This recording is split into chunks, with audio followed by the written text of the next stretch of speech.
Ada satu prinsip yang berlaku di Alkitab, bahkan dari sejak awal, dan itu merupakan pertanyaan yang Tuhan tanyakan kepada orang yang mau Dia pakai, atau orang yang melaluinya Dia mau buat mujizat, atau Dia mau tolong. Ya, pertanyaannya adalah, what is that in your hand? Apa yang ada di tanganmu? Ini sebenarnya pertanyaan yang Tuhan tanyakan kepada Musa. Waktu itu Musa, dia sudah 40 tahun dididik dalam segala hikmat Mesir, ya, dia berkuasa dalam segala perbuatannya dan perkataannya, tapi kemudian dia lari sembunyi di padang gurun sampai umur 80 tahun. Lalu ketika Tuhan mau pakai dia rasanya nggak punya apa-apa, lalu Tuhan tanya, apa yang ada di tanganmu? Coba kita lihat ya ayatnya ya, dari Keluaran 4 ayat 1. Ini waktu Tuhan panggil Musa dan Tuhan mau pakai dia. Dan Musa ini sudah hilang rasa percaya dirinya. Karena 40 tahun di Mesir dia pikir menjadi orang yang hebat, ternyata dia juga takut. Ketika dia sudah membunuh orang Mesir, ketahuan dan dia lari. Lalu 40 tahun dia di padang gurun, ya sudah lupa lah semua mungkin cita-cita dia, semua kebanggaan dia sudah nggak bisa dia andalkan lagi. Lalu Tuhan justru pada saat itu mau pakai dia. Dan Musa waktu itu menghindar dan dia bilang seperti ini ya. Di ayat 1 dari Keluaran 4. Lalu sahut Musa, bagaimana jika mereka tidak percaya kepadaku dan tidak mendengarkan perkataanku, melainkan berkata, Tuhan tidak menampakkan diri kepadamu? Lalu ayat 2, ini dia ya. Tuhan berfirman kepadanya, apakah yang di tanganmu itu? Jawab Musa, tongkat.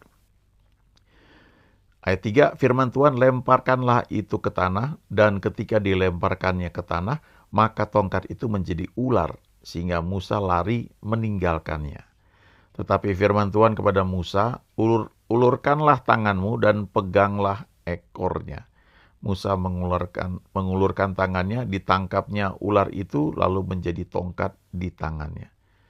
Supaya mereka percaya bahwa Tuhan Allah nenek moyang mereka, Allah Abraham, Allah Ishak dan Allah Yakub telah menampakkan diri kepadamu. Lagi firman Tuhan kepadanya, masukkanlah tanganmu ke dalam bajumu.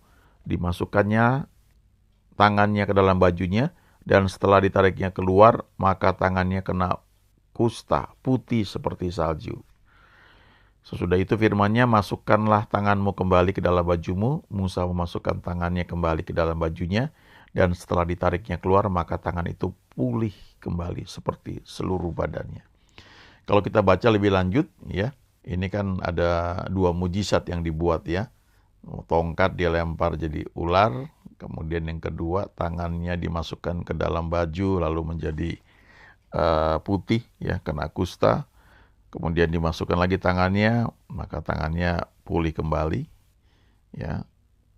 Lalu yang ketiga juga ada ya, Tuhan sudah pergi ke Sungai Yordan ya, dan ke Sungai Nil ya, dan buat mujizat di situ. Tapi poin yang saya ingin sampaikan ini ya, ketika Tuhan bertanya, apa yang ada di tanganmu? Musa menjawab, tongkat. Nah, ini bisa dikembangkan lebih jauh lagi ya. Tongkat gembala pada masa itu ya, setidaknya cerita ketika zaman Daud atau bahkan zaman Yakub ya, ketika dia meninggalkan rumah orang tuanya, dia pergi tinggal di Laban dan kemudian dia menikah di situ. Ketika dia kembali, ya dia bilang, Tuhan, aku pergi cuma bawa tongkat, tapi ketika kembali aku bawa 2 pasukan ini ya, aku bawa satu keluarga besar ya. Dan tongkat itu bicara tentang otoritas ya, tapi juga bisa bicara tentang hubungan pribadi dengan Tuhan ya. Jadi tongkat gembala itu ya, banyak hamba Tuhan yang ceritakan bahwa itu seperti catatan pribadi. Ada tanda-tanda yang digoret di tongkat itu ketika seorang gembala mengalami pengalaman bersama Tuhan ya, sebagai tanda. Saya dulu punya Alkitab yang saya beli dengan uang jajan saya sendiri. Itu Alkitab pertama saya. Dan di halaman paling awal tuh saya suka tulis ya, hari-hari bersejarah. Jadi waktu saya lahir, kemudian waktu kecil ketika diserahkan ya kepada Tuhan, waktu itu masih gereja yang lama jadi dibaptis ya. Itu ada tanggalnya. Kemudian ketika saya terima Tuhan Yesus, kemudian ketika saya penuh Roh Kudus, lalu saya dibaptis, dibaptis air ya, diselamkan kapan, lalu hal-hal penting lah gitu, itu ditulis. Nah kalau zaman dulu tuh katanya tongkat ya, jadi kalau makin banyak pengalaman bersama Tuhan tuh tongkatnya makin banyak ukiran sampai ke atas. Nah pengalaman bersama Tuhan itu yang Tuhan pakai ya untuk kita itu menjadi alatnya atau menjadi sarana untuk kita bisa mengalami mujizat Tuhan, pertolongan Tuhan. Kamu kenal Tuhan sejauh mana? Kamu punya pengalaman bersama Tuhan sejauh mana? Apa yang kau ketahui tentang Tuhan? Nah, itu menjadi dasar untuk Tuhan tuh bekerja dalam hidup kita. Tentunya perlu pertumbuhan rohani ya, nggak berhenti di situ. Tapi kembali ke prinsip ini ya, apa yang ada di tanganmu, itu yang Tuhan pakai ya untuk membuat kita menjadi alatnya ya. Tiap orang dipakai unik ya. Kita nggak perlu ikut-ikutan ya. Waduh, saya pengen bisa pandai berkhotbah, atau saya pengen bisa jadi worship leader yang bagus ya. Sementara suara kita mungkin pas-pasan ya. Bukannya nggak bisa Tuhan pakai, bisa ya. Sekian tahun yang lalu saya ingat ya, saya memang tidak latihan dengan baik ya, keyboard ya, memang dulu nggak punya dan berbagai alasan lah ya. Tapi pada saat tertentu ya, selama setahun itu saya keliling Indonesia ya, main musik, karena memang nggak ada yang bisa waktu itu, dan itu luar biasa ya. Saya melihat urapan Tuhan bekerja dengan dahsyat. Tapi begitu urapan itu nggak ada, wah kacau, yang nggak ada yang bisa saya banggakan ya, karena memang skill itu nyaris tidak punya ya. Tetapi ketika dalam acara-acara tersebut ya, saya main musik, itu urapan Tuhan bekerja dengan dahsyat, dan itu hanya berlaku ketika saya mengikuti tuntunannya ya. Jadi ketika saya mau misalnya pakai itu untuk pelayanan seperti yang saya inginkan, ya nggak jalan gitu. Tapi waktu saya tahu ini tuntunan Dia, itu menjadi sangat luar biasa ya. Nah jadi apa yang ada pada kita itu yang Tuhan pakai ya. Dia bisa pakai dengan banyak cara. Kita nggak punya skill misalnya ya, mulai dengan, saya sering bilang kalau di pelayanan ada dua hal yang bisa dikerjakan ya, tanpa kita perlu kualifikasi khusus ya. Yang pertama adalah jadi pendoa, jadi orang yang berdoa. Firman Tuhan berkata kita tidak tahu bagaimana harus berdoa, tapi Roh Kudus menolong kita, mengajari kita bagaimana kita harus berdoa. Di Roma 8 ayat 26. Yang kedua, menjadi seorang giver, seorang pemberi ya. Alkitab berkata Tuhan yang memberi benih untuk ditabur dan roti untuk dimakan. Jadi kita mulai dengan apa yang ada pada kita ya. Jangan berkata saya nggak punya apa. Berdoa, tanya Tuhan. Nanti Tuhan bisa pakai ya. Kalau Tuhan berikan kita benih untuk ditabur, dan karena kita setia ya ada upah. Ada upah sebagai seorang yang menabur. Ya, nggak usah banyak-banyak, belajar setia, tanya Tuhan aja ya. Step by step Dia akan menolong kita. Tapi prinsipnya apa yang ada pada kita, itu yang Tuhan pakai untuk memberkati kita, menolong kita, dan juga menjadikan kita alatnya. Jadi ini pertanyaan yang penting. Kalau ingat waktu Nabi Elisa didatangi oleh seorang janda yang suaminya tuh dulu nabi juga tapi udah meninggal, lalu punya hutang banyak dan nggak bisa bayar hutang. Lalu Elisa tanya, kamu punya apa? Lalu janda ini bilang, nggak punya apa-apa, cuma punya minyak dalam buli-buli. Kalau gitu pinjam bejana dari banyak tempat ya. Setelah itu tutup pintumu dan tuang minyak ke dalam bejana itu. Ya, dituang semuanya sampai habis ya, bejananya nggak ada lagi, lalu dijual dan dapat uang dari situ. Jadi dimulai dari apa yang ada di dalam rumah kita, dalam diri kita, itu yang dipakai oleh Tuhan. What's in your hand? Apa yang ada di tanganmu? Nah, ada kisah lain ya. Ini bahkan kisah yang lebih awal dari kisah tentang Musa. Ini cerita mengenai Hagar. Ya, waktu itu Abraham sempat nyangkut di Mesir. Kemudian karena Firaun mengingini istrinya, Abraham itu dapat banyak harta benda, termasuk budak laki-laki dan budak perempuan. Ya, di antaranya adalah Hagar. Nah, karena Abraham sekian lama menantikan janji Tuhan, Sarah istrinya belum hamil juga, lalu Sarah itu bilang sama Abraham, sudah kawin aja sama Hagar itu, nanti biar anaknya yang adalah anak kandungmu itu menjadi anakku.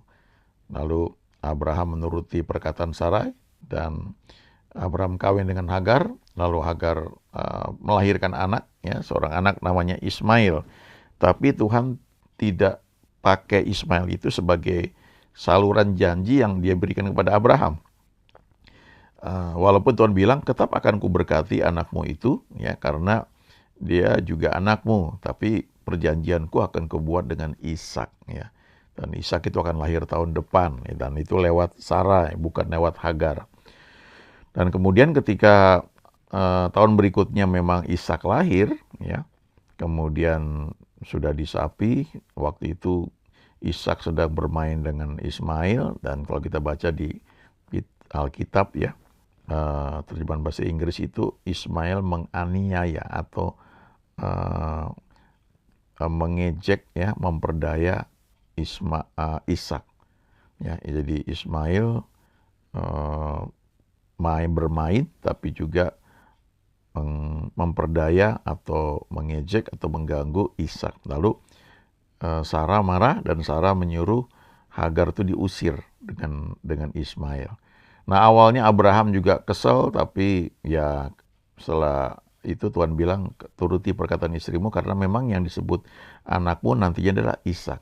Tapi Ismail akan kubuat juga jadi bangsa yang besar. Ya, lalu kita lihat sekarang ini, ketika Abraham akhirnya mengusir Hagar untuk pergi dengan Ismail, ya. Keesokan harinya, pagi-pagi Abraham mengambil roti serta sekirbat air dan memberikannya kepada Hagar.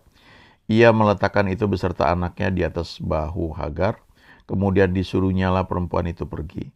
Maka pergilah Hagar dan mengembara di padang gurun Beersheba. Ketika air yang dikirbat itu habis, dibuangnyalah anak itu ke bawah semak-semak. Dan ia duduk agak jauh, kira-kira sepemanah jauhnya. Sebab katanya, tidak tahan aku melihat anak itu mati.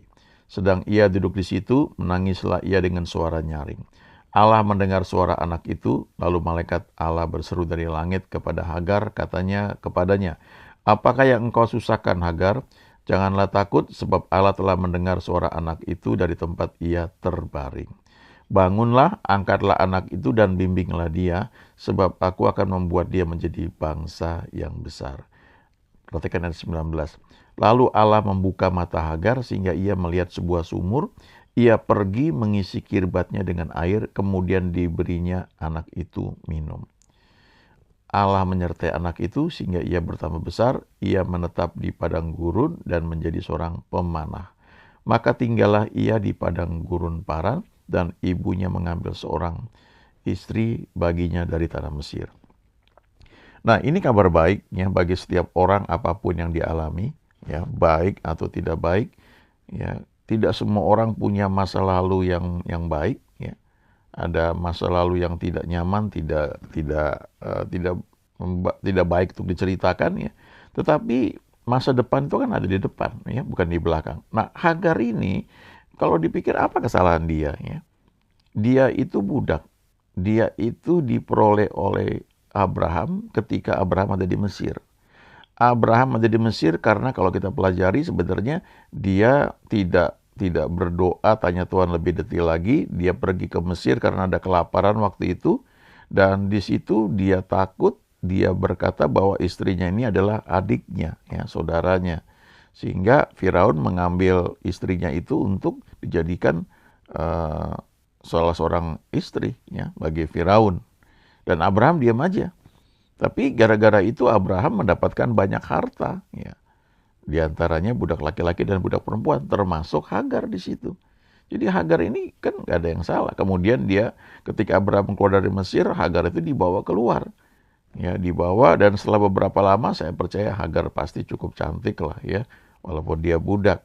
Karena ketika dia kawin dengan Abraham atas saran istrinya, kan istrinya bilang, nanti kalau dia melahirkan seorang anak, ya biar anak itu menjadi anakku. Ya. Tentu dia ingin anaknya juga anak yang ganteng ya, walaupun bukan anak kandung dia gitu. Jadi Hagar nih pasti cantik ya. Nah, nah mungkin kalau dibilang satu kesalahan Hagar adalah ketika dia tahu dia hamil, dia memandang rendah nyonyanya. Ya.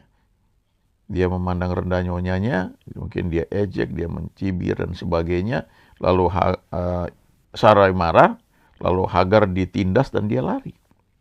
Waktu dia lari, dia ketemu malaikat Tuhan bilang, kamu kembali lagi, biarkan dirimu ditindas, nanti kamu akan melahirkan seorang anak ya, dan anak Tuhan akan menyertai anak itu.